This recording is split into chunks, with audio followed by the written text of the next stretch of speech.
Welcome to Train Signal. I'm Chris Bryant, CCIE number 12933, and this is video 6, Link State Protocols and Single Area OSPF. And before we begin this lecture, as you can see on the whiteboard, I've put up just a quick overview of the topics that we're going to be looking at in this particular video. And for those of you who are recently minted CCNAs, some of this, or at least actually all of this, is going to look very familiar to you. And I know that the temptation is going to be, hey, I already know this stuff, I'm going to skip it, I don't need to watch this video, let's go ahead and get to the multi-area, or let's go ahead to BGP or something else that I haven't looked at yet. I want to give you a friendly word of advice. Do not skip this video. I say that for two reasons. First off, there are some basics here you might not have learned in the CCNA curriculum. And secondly, your success on the BSCI exam in getting the CCNP, and then later I hope you'll choose to pursue a CCIE, it all comes down to the fundamentals. Do you know the fundamentals just right off the top of your head? If I ask you a question about designated router election on an NBMA network, do you know the answer immediately, or do you have to think about it? Well, I think I remember. You don't want to be there. You want to be at the point where you can answer questions regarding what we're going to see in this video immediately. There should be no hesitation. When you are asked any question on the BSCI exam, or later on your CCNA exam about how link state protocols operate and how single area OSPF operates, you should know it just like that. So we're going to take a look then, first off, as I note here, about link state protocol basics. And we're going to compare them to the distance vector protocols operation a bit. We're going to show you three of these show commands, and we're going to continually use show and debug commands throughout the lectures, as you know, so we can see what's really going on behind the scenes, behind the command. We're going to look at and configure a hub and spoke OSPF network. Now that's the one that they really have you do in the CCNA curriculum as well, but you're going to be tested on it in the BSCI exam. And as far as the real world goes, it is a very common OSPF network topology. So you've got to know how to configure it and how to troubleshoot it. And then finally, we're going to look at the OSPF RID selection. That stands for Router ID. And we're also going to talk a little bit about why we use an OSPF RID in the first place, or why we care what the OSPF RID is. So before we do that, let's take a quick look then just at a comparison here between link state protocols and how distance vector protocols operate. And if one router is advertising to another, we're going to look first at distance vector protocols. And of course, those are RIP, regardless of version, and IGRP. If router 1 and router 2 here are advertising routes to each other, and I'll go ahead and number these. If they're advertising routes to each other, then that's exactly what they're doing. These are routing update packets that are being sent between RIP routers or IGRP routers. And as you know from your earlier studies, when we run debug IP RIP, when we run debug IP IGRP transactions, you can actually see the contents of the routing packet. We could see where the network, what networks were being advertised. We could see what the metrics were. And that's great on a local area network, but not a wide area network, because as you recall, one of the characteristics of distance vector protocols is that they're sending these routing update packets on a regular basis, even if nothing has changed since the last update.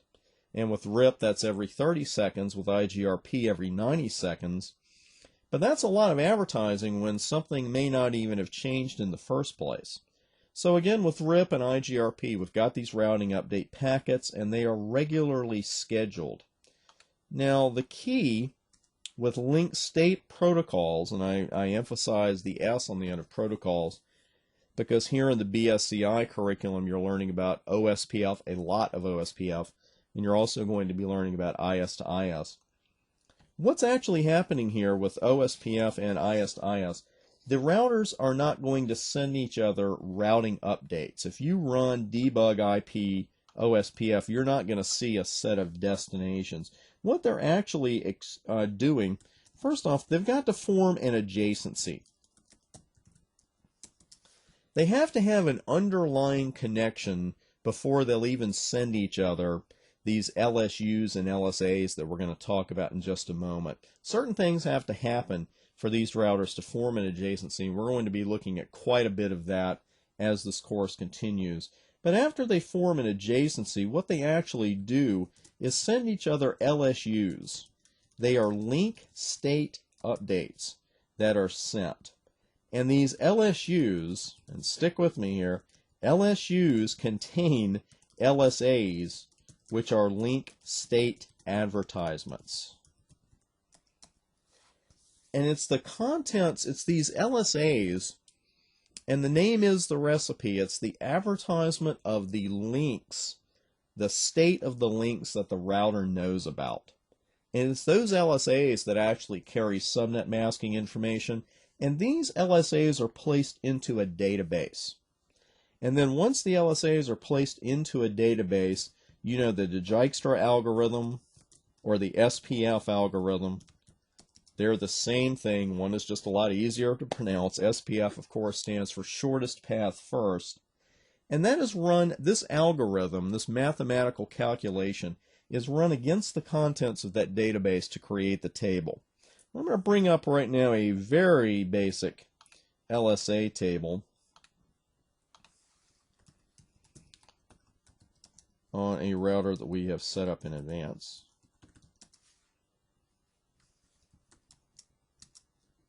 And we look at this with show IP OSPF database. And as you're going to see, a very small, very basic OSPF database here. Because I set this one up in advance. This router actually has no adjacencies yet. We're going to form some adjacencies with it here in a few minutes. But this is what a link state actually looks like. It's just going to give you a link ID, who advertised, and of course in this case, since you see all ones there, that's a hint that this link is actually connected to this router. It does have an age time. It has a sequence there, and you'll notice that the sequence is actually listed in hexadecimal, but we are going to talk about that in just a moment. The checksum and the link count, we're not too concerned with. But fortunately, we don't have to look at this and create a routing table. The SPF algorithm is going to do that for us, and we'll revisit this command as the course continues and as the routing table continues to be built. Because if we run our other favorite command here, show IP route OSPF, we're not going to get anything. And of course, when we enter a show command in Cisco and we don't get anything, that means there's nothing to show. But let's talk about that sequence number right there for just a moment. I'll leave this screen up here because this is one of these commands we don't get to practice very often. Hopefully, on our production networks, we don't run it a lot. We don't look at the OSPF database a great deal. Every LSA has a sequence number. And when a router gets an LSA, it doesn't just say, well, oh, okay, I'll just put this LSA in my database. What it does, it checks its own database to see if there's already an entry for that link. And if there is, one of three situations is going to exist. And this is the LSA sequence number. And we saw that with show IP OSPF database. Now, with any number, it's either going to be higher, lower, or the same. And that's what the router's looking at when the LSA comes in. It says, well, let me check my database, see if I already have an entry for that. Well, I do, so now I'll check the sequence number. If the sequence number is the same, the incoming LSA is ignored. Now, if it's lower, the incoming LSA is ignored, and the receiving router is going to send an LSA back to the original sender. And the LSA is actually for that link. It's basically saying, hey, buddy, you've got the wrong information. Your information's old. Here's what the latest information is. And if the LSA is higher, as you've probably already guessed by now, the LSA is added to the database.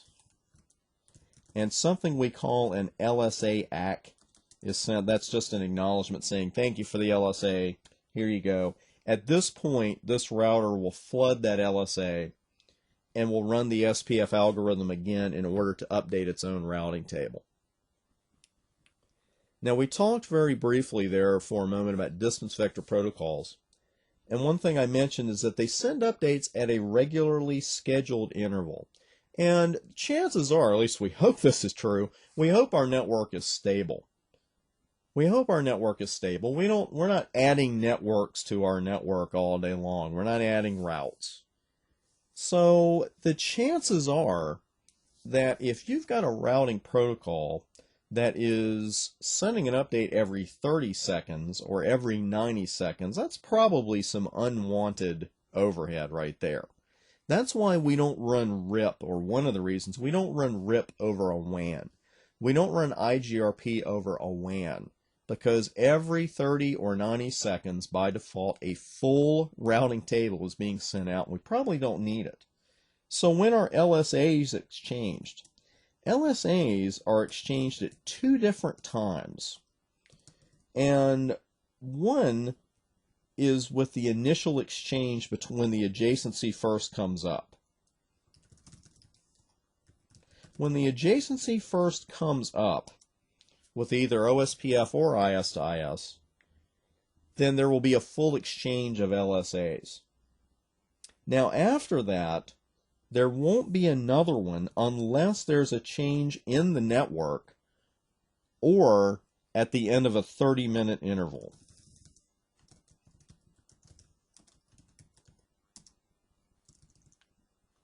So the two times that we can depend on LSAs being exchanged, first off, when the adjacency first comes up, makes perfect sense. Secondly, at the end of a 30-minute timer that the router sets for itself, it's going to say, okay, I'm going to send out my LSAs. It's been 30 minutes. They are also exchanged, as you know now, when there is a change in the network topology.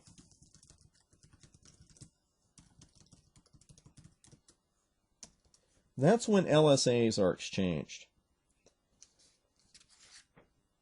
So we talked a little bit about this flooding and that kind of thing. The flooding is actually done by what we call the designated router. And you got a little taste of this in your CCNA studies. Your designated router and your backup designated router. And what we could look at is a situation such as this, where you've got 5 routers.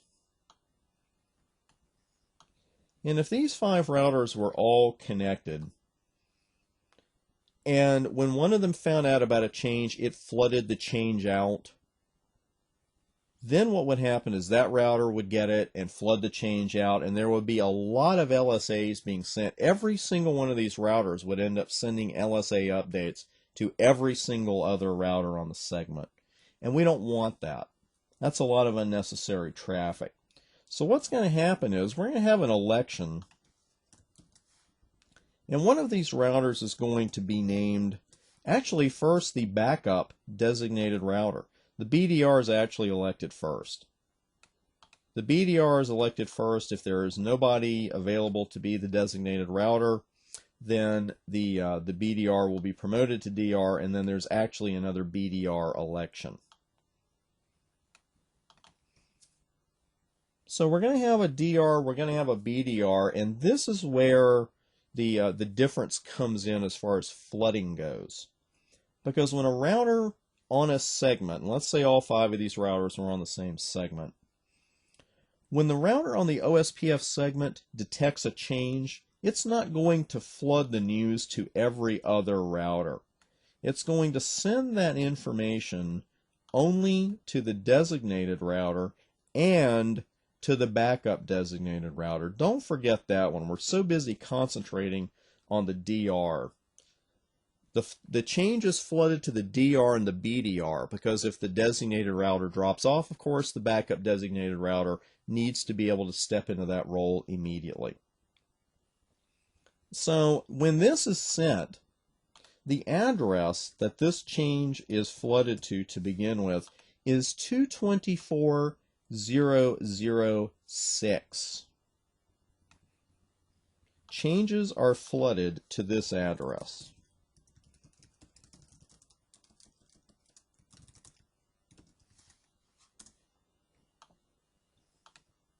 And it's 224.0.0.5 then that the DR will advertise the change to all other routers.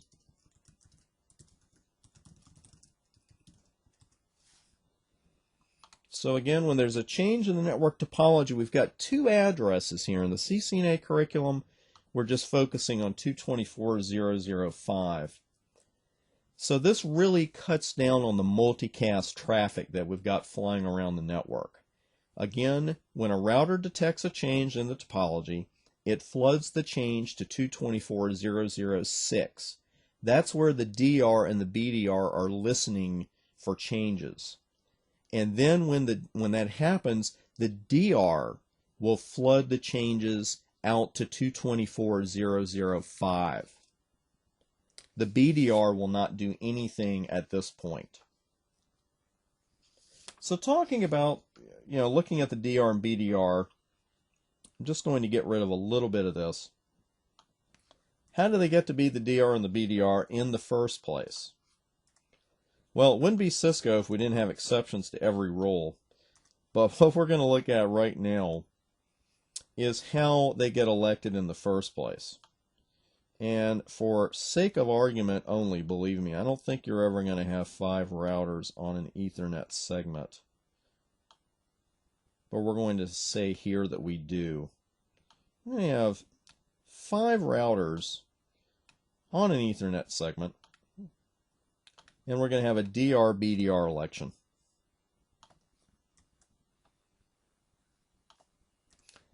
Now the first thing that's considered when we have this election is the priority. And boy, you hear priority in a lot of things in Cisco. What we're looking for here is the OSPF interface priority. Priority, that is. And the highest is going to win the election. Now, by default, this value is 1.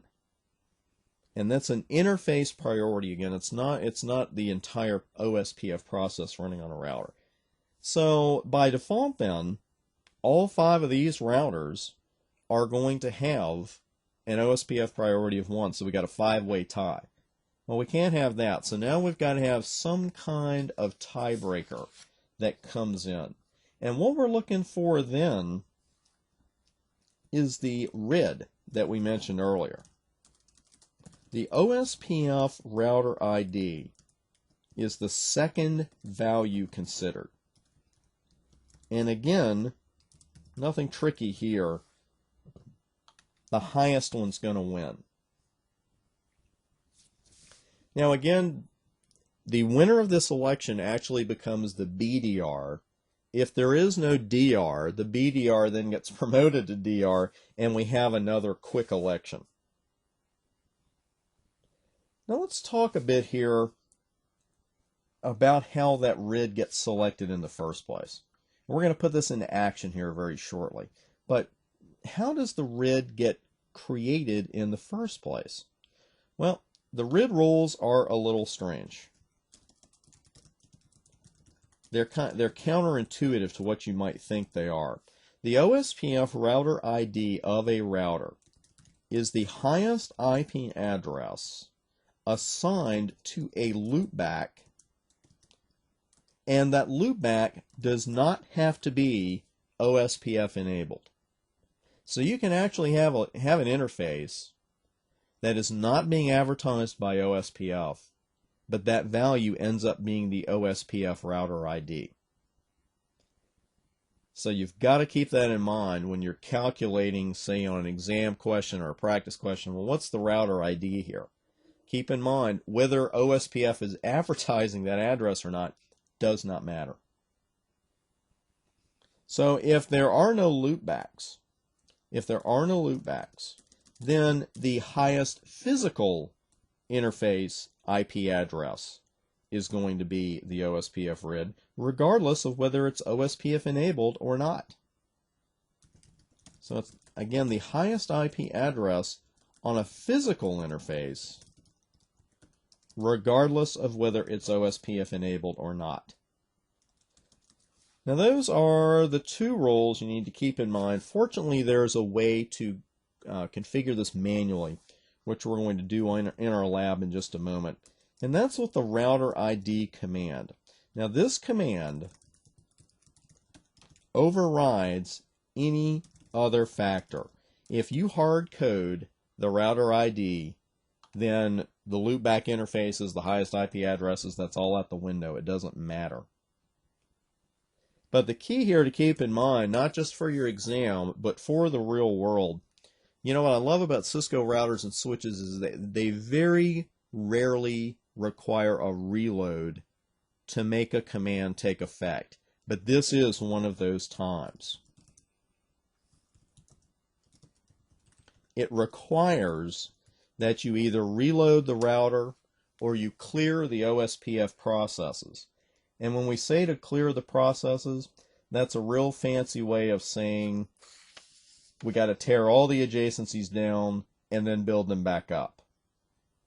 And it's not something you want to do during work hours. So be careful with that. We're gonna take care of that. We're gonna run some change some RIDs here in just a moment. But first off, we're gonna look at and configure a hub and spoke OSPF network configuration. And this is the configuration we're using. We've got R1, R2, and R3, and we also have a frame relay cloud. So these three devices are reaching each other through the frame. There are some specific considerations we need to take into account for OSPF hub and spoke, and we're going to put these on the whiteboard, and at the same time we're going to be configuring them on a live rack. And the network we're using here, this is a reminder, it's 172.12.123.0/24. What you'll see that I do, and I recommend you do when you build a home lab, is that you get in the habit of using the router number as the final octet. So we're going to have a .1, a .2, and a .3. Now, as you know, OSPF hello packets, which are the lifeblood, they're the heartbeat of the adjacency, they are multicast. And with the hub and spoke configuration that we have here, router 2 does not have a direct connection to router 3. 2 and 3 can reach each other, but only through the hub, which is router 1. We'll just put a little note up here to remind us what we're looking at here. We're looking at one hub, 2 spokes. So what we've got to do first is make sure that the router that becomes the designated router can reach all other routers with a multicast. And the way this is set up with a hub and spoke is that a spoke cannot successfully multicast to another spoke.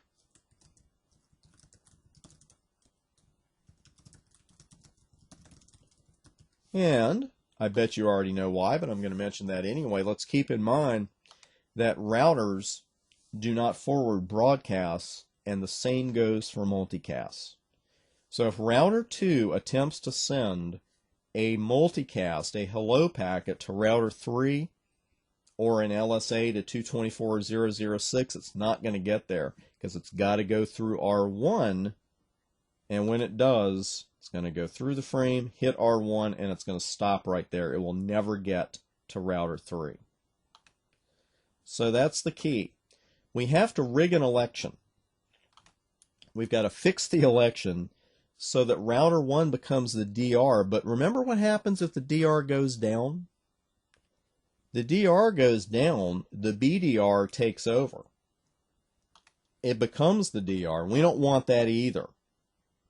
So that's the second thing we've got to keep in mind, is that not only does the hub have to be the DR, the spokes cannot be either the DR or BDR.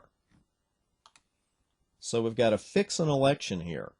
And a bit of a trick question could be asked, and I've seen this discussion occasionally, because of course the first value it's going to look at is that OSPF interface priority. And the default, as you recall, is 1. So some people tend to think, well, we'll just go right here and go to router 1 and change that priority to 2, and then router 1 will win the election. Yes, router 1 will win the election, but what happens when it goes down?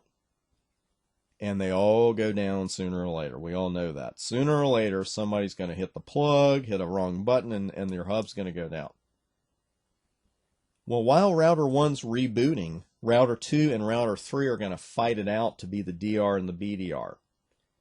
And what you have to keep in mind is that if router 2 or 3 becomes the DR in router 1's absence, router 1 is not going to take over when it comes back up.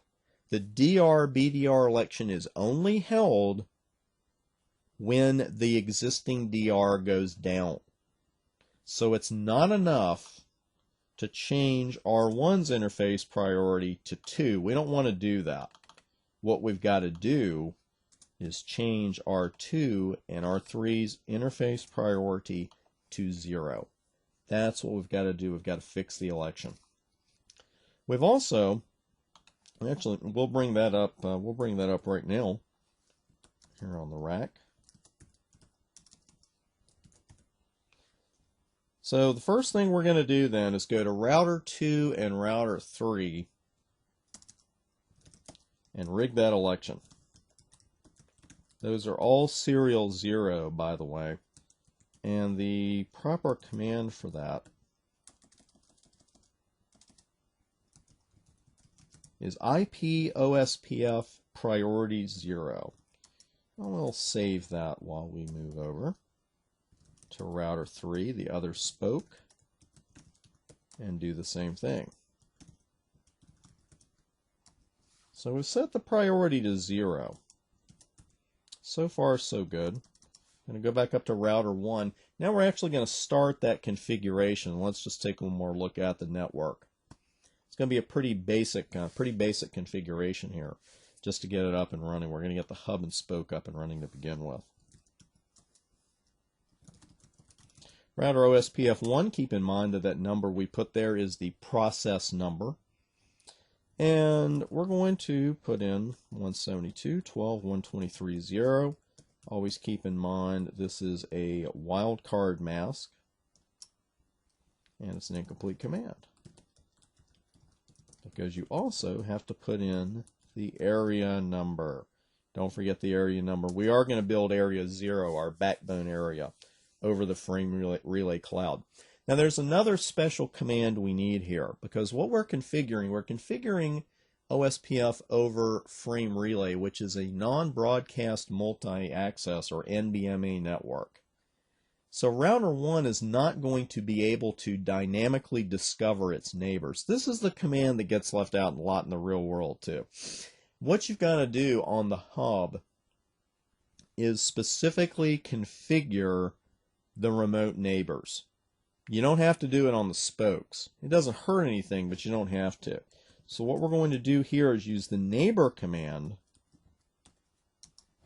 to name the neighbors that router 1's going to have an adjacency with.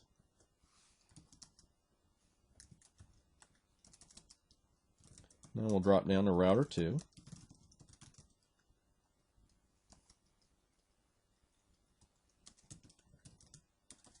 And we'll do a quick network here.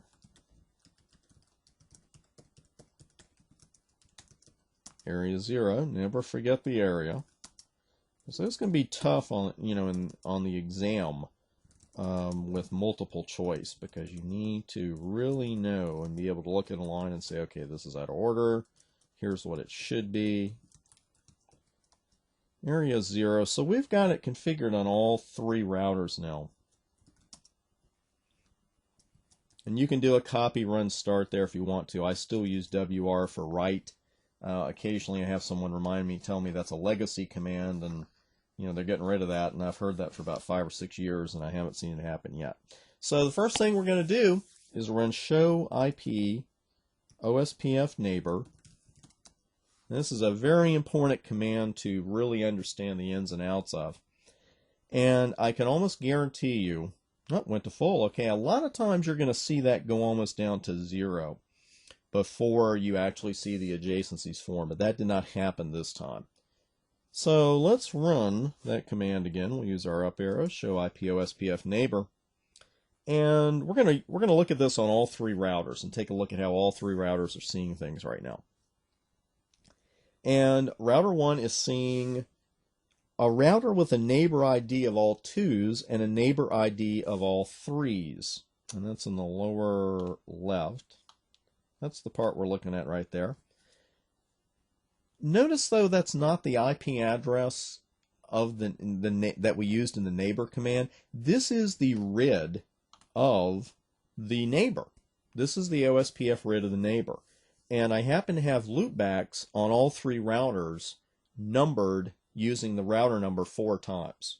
So router 2's got a loopback of 2222, router 3's got a loopback of 3333, and as you'll see, router 1 does have a loopback of all 1s. So that's actually what we're going to see there. We are not going to see the closest IP address. We're not going to see 172.12.123.2 and 3. We're going to see the RID here. Also notice under PRI it says 0. That's the OSPF interface priority. And we set that to 0. That's why we see it there. The next column, the state is full. That's the state of the adjacency. Now, I do get asked a lot, what's DR other? Or druther, as I used to say. It's other than a DR or BDR. That means it is not a DR, it is not a BDR. And that's what you want to see.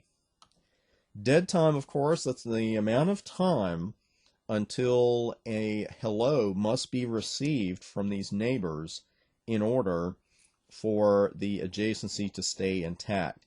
You'll see the address then, that is the IP address of the interface that's facing us from those routers. And then finally you see it's serial 0. That's the one that it's seen off of. So let's go to 2. And we're back on router 2. We're going to run the exact same command. We've got one neighbor. It's got an ID of 1111. That's what we expect. That's router 1. You see the PRI. That's the interface priority of the remote router. The state is full, and there's a /DR there indicating that this is the designated router. Dead time address and interface we just discussed, and of course we don't have an adjacency to router 3, so we don't see anything there. So show IP OSPF interface on, well, let's look at that in a moment.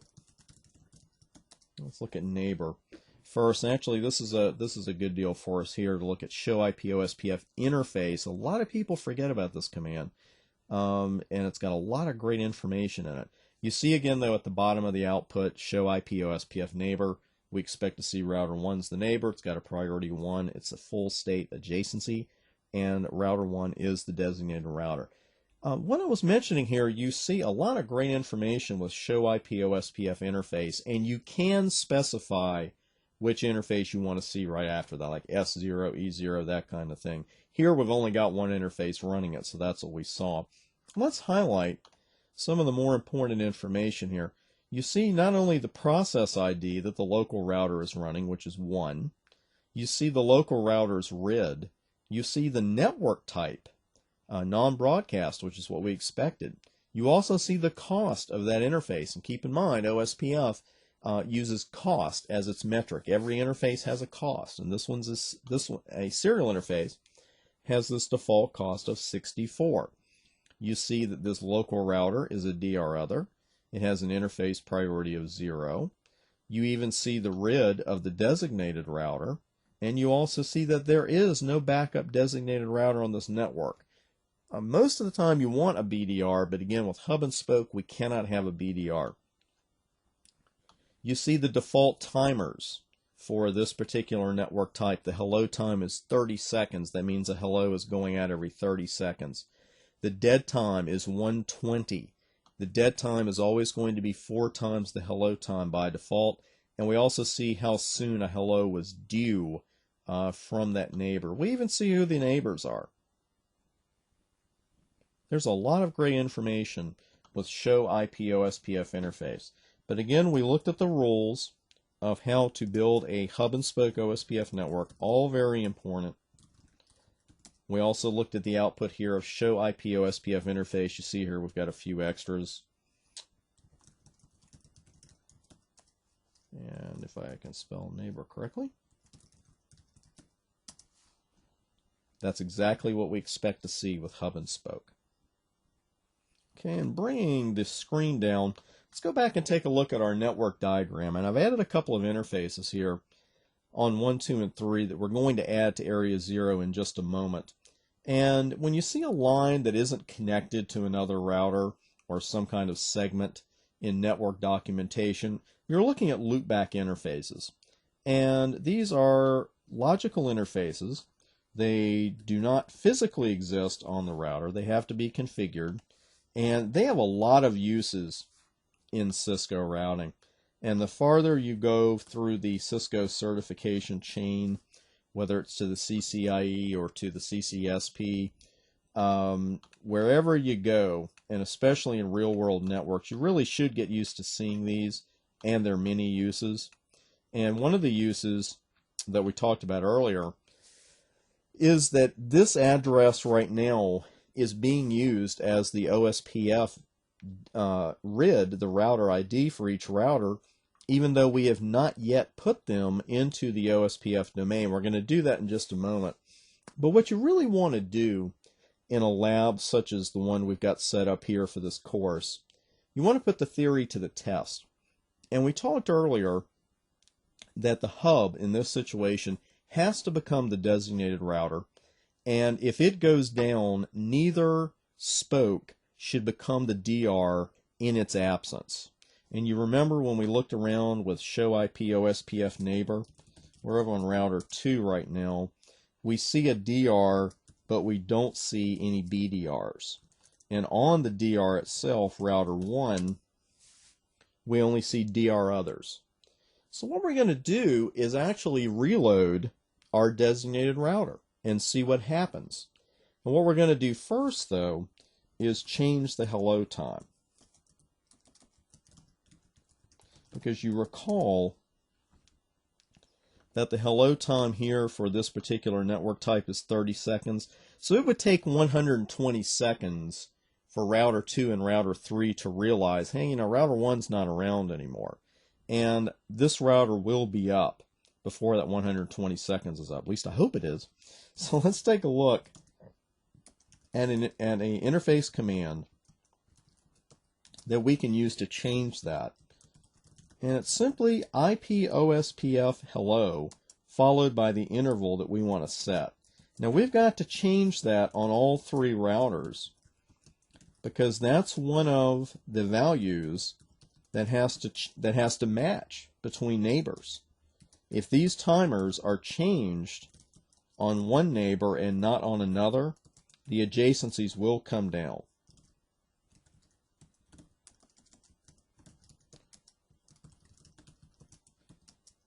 And there we go. So changed it on all 3. Anytime you do something like that, check your adjacencies. Never hurts to check your adjacencies. We see that they're still full, but notice they're under dead time.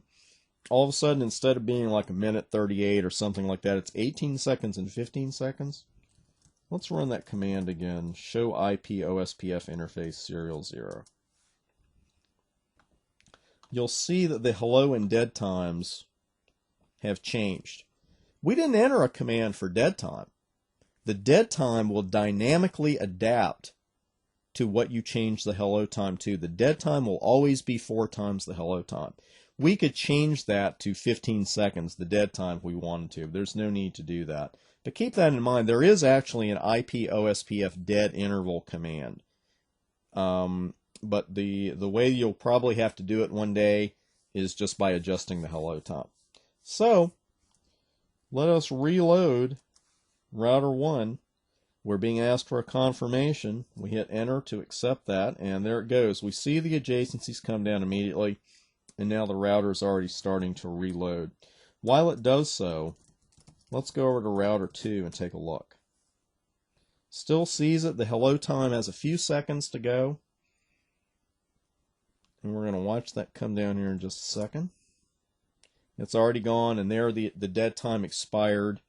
You see there at the very end of the adjacency message, dead time expired. So now, though, if I run show IP OSPF neighbor, notice that I don't get anything. It doesn't have any neighbors, and it's not trying to elect itself the DR of this segment. It can't because we set its priority to 0. It's starting to come back up now. You see the interface serial 1 change state to up. That's another interface on the router we're not using. And we don't have a neighbor.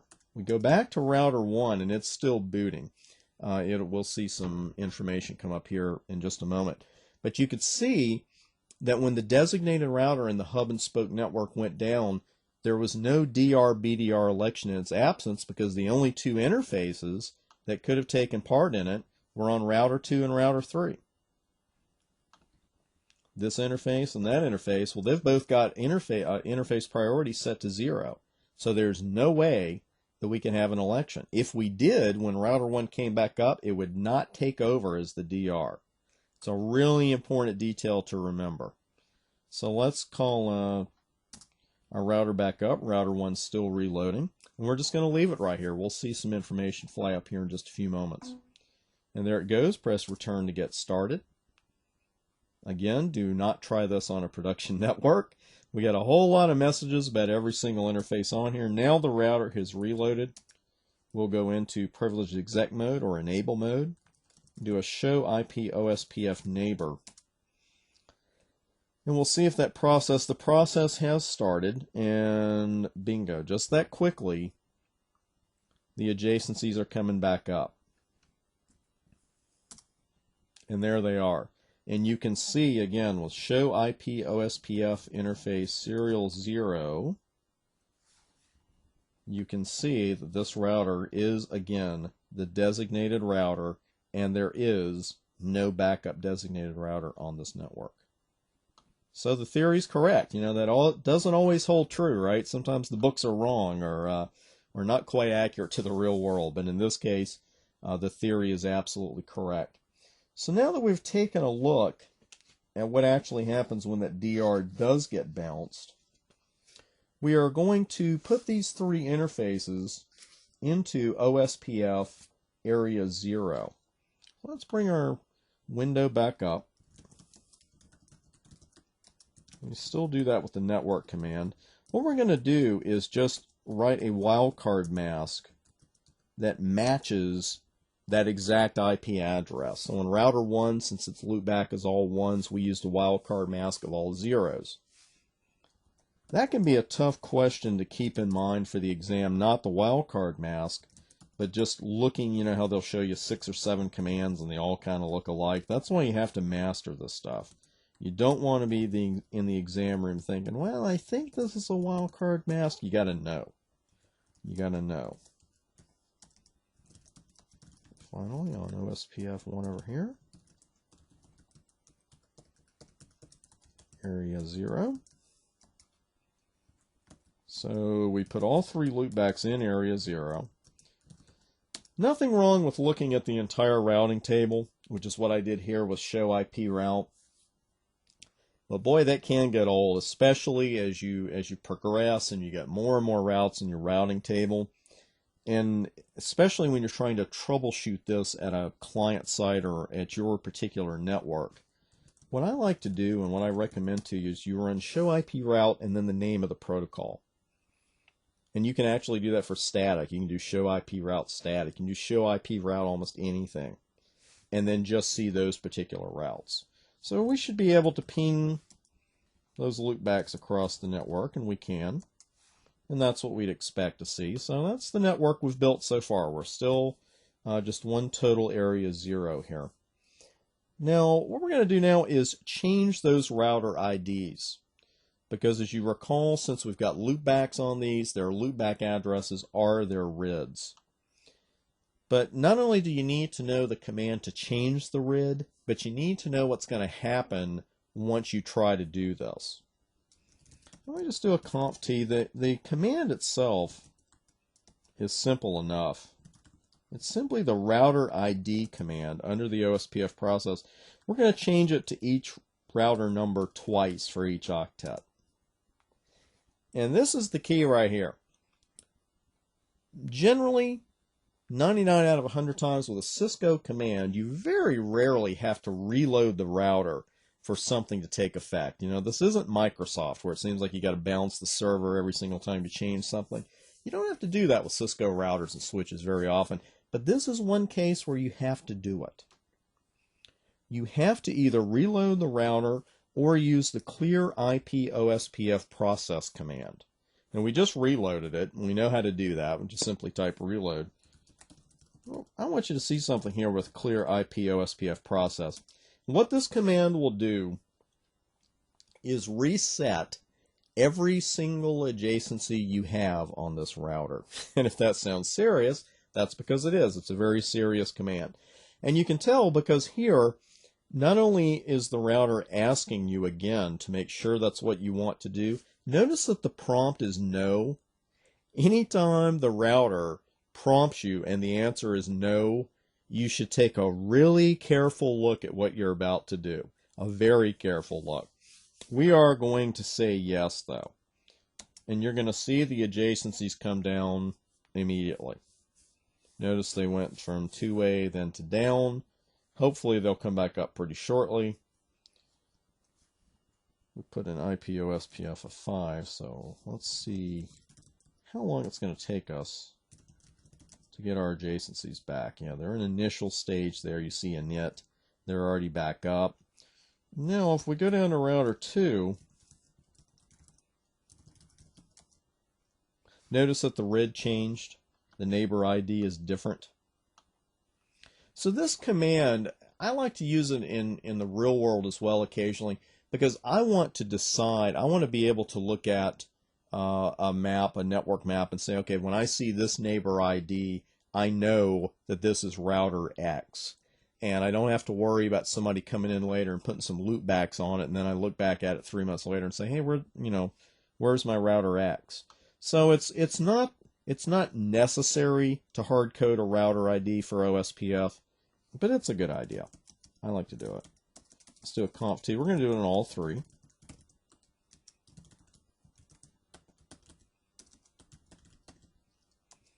And again, we're going to get the same warning.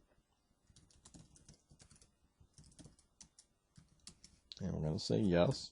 We'll go ahead and do it on 3 as well.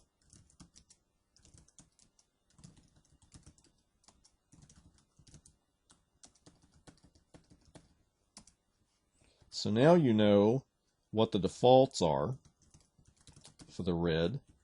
You know how to change it, and you know what you have to do to make it take effect. And we'll just stay right here on router 3 until we see that adjacency come back up. Comes back up very quickly. Do WR on the way out. And on router 1 now,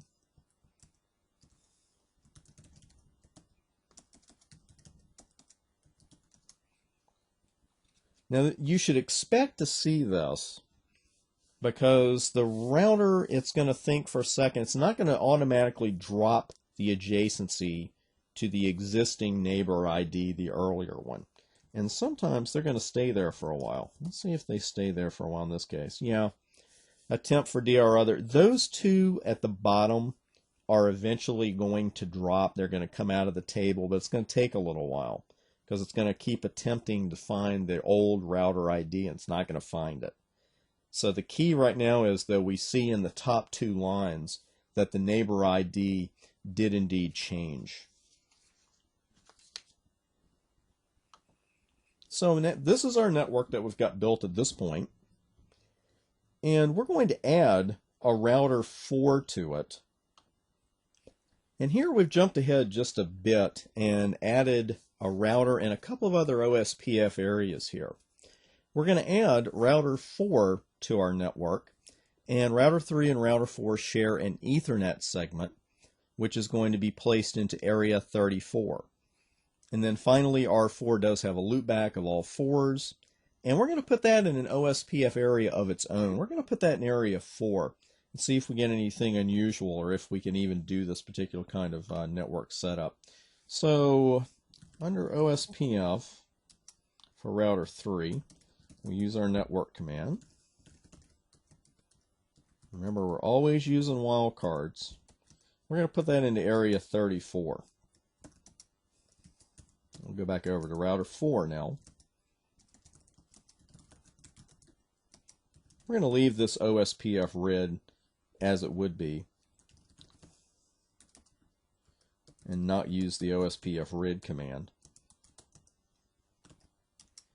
And we'll put its loopback using all zeros wildcard mask, which means it only matches that particular address. And that should do it. Now over an Ethernet segment, you're going to see the adjacencies come up pretty fast. And you see it's already formed. That bottom one, the bottom neighbor you see is neighbor 4444, that's router 4. We see the adjacency state is full, and we see BDR this time. We didn't see that with the frame because we had to make sure 2 and 3 couldn't become the BDR. In this case, router 3 and router 4, looking at the network here for just a moment, keep in mind that when it comes to the designated router and the backup designated router, there's going to be one of those for each network segment. Not just an area, not just the entire deployment, but for each segment. There are no hard and fast rules as to which router on an Ethernet segment should be the DR or the BDR. It really doesn't matter. It's a broadcast media. In this case, we just let the election run, and router 3 won it. As we go over to router 4, you'll see that we get all neighbor ID, all 33s, which is router 3. Router 3 is the DR, and everything looks good. So if we go to router 3, we should be able to ping 4.4.4.4. That should be in our routing table, right? We put it in OSPF. And we seem to have a problem. The ping's not going through. What we'll do first, though, is test and make sure that we still have IP connectivity to router 4's Ethernet interface to begin with. And we do. We see 5 exclamation points. So that ping was successful. So for some reason, we're not able to ping router 4's loopback, even though we know, I'm pretty sure we did. Let's take a quick look here. Let's take a quick look at show config. And you see interface loopback 0 right there. And we go down to the OSPF, and you see the very first line under the OSPF process. Put that in area 4. What's wrong with this? What is the problem here? The problem, let's see, because there's no way. We know that router 2 and router 1 can't possibly have it. So next thing we do normally is check our routing table. And we have, and have had for a while, for about 12 minutes, we've got routes to router 1 and 2's loopback. Why don't we have one to router 4's loopback from router 3? Here's the problem. The problem is that an OSPF basic concept states that every single area must contain a router that has a physical or logical interface in area 0. That's worth typing up. That's worth repeating. Every OSPF area must contain a router that has a physical or logical connection to area 0. As you know from your earlier OSPF studies, area 0 is the backbone of this entire configuration. So we've got a problem here because Area 4 does not contain a router that has a physical connection to Area 0. Router 4's only other OSPF-enabled interface is in Area 34.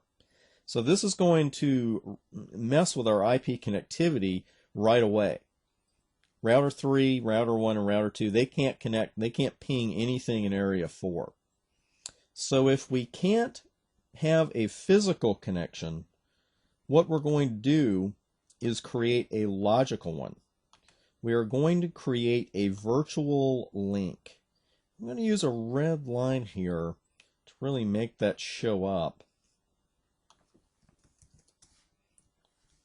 And just call it a V-link. It's a virtual link.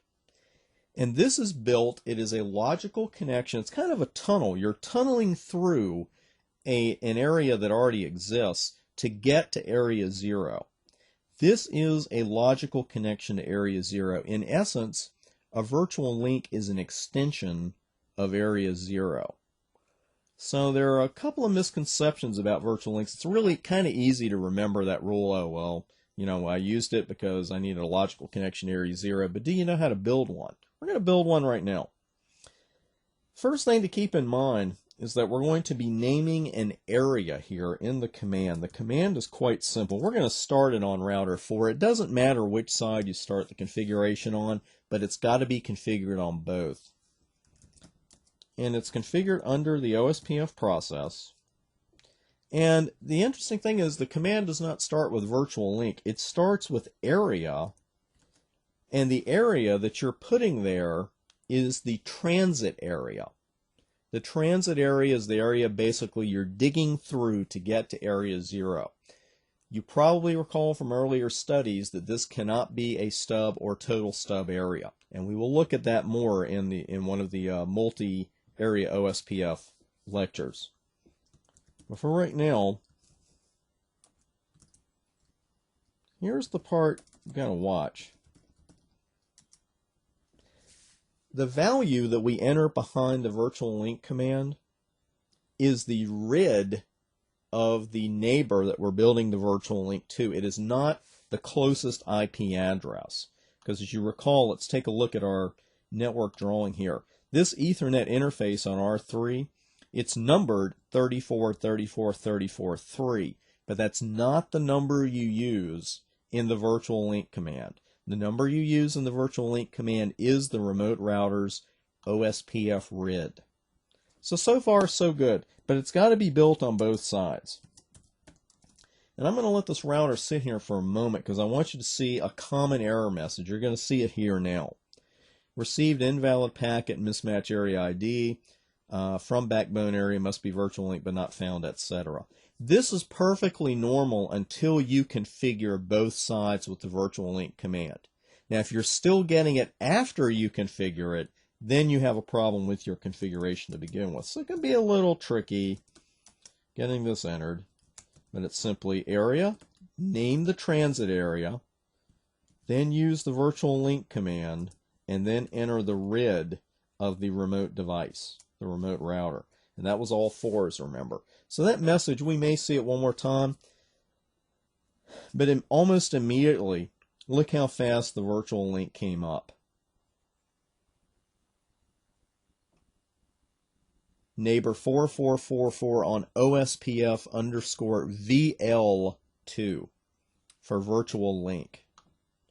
So now, let's take a look at that routing table. See if we have, hey, look at that. Now, we've got the route. It's marked as IA for inner area. That means it's in another area, which it is. And I bet we can ping it now. There you go. Now, it's not quite that simple sometimes, because as you're going to see in a later lecture, we can have authentication running over a link in OSPF. If you have OSPF authentication on your links in Area 0, the virtual link command must include that password because it is an extension of Area 0. You're going to have to put authentication, keychain, etc. We'll take a look at that when we're actually configuring that in a later lecture, but it's a good thing to keep in mind for right now. Also, here's the command to see that it's actually up and running. Show IP OSPF virtual link. We see that it's up. A couple of other things here. It'll actually tell you what the transit area is, what the cost is, the state of the adjacency, the type of adjacency, OSPF adjacency. They have hello and dead times, just like any other network type. Here's what you have to look for, though. Adjacency, stateful, hello suppressed, especially in the real world. Once in a while, you'll build a virtual link, and this is once in a great while. You'll build a virtual link, and you'll see it go up, and you look around the tables in your network and say, well, I'm not seeing the routes I thought I would. And every once in a while, I've seen this stop at two-way and just stop there. And all I ever did was remove the commands, put them right back on, and it works. I haven't even seen that in a long time. I just want to warn you about that. But that not only is when you need to build a virtual link, you know when to build it. And the great thing is now you know how to build one, and you know how to double check it. And that's all there is to a virtual link.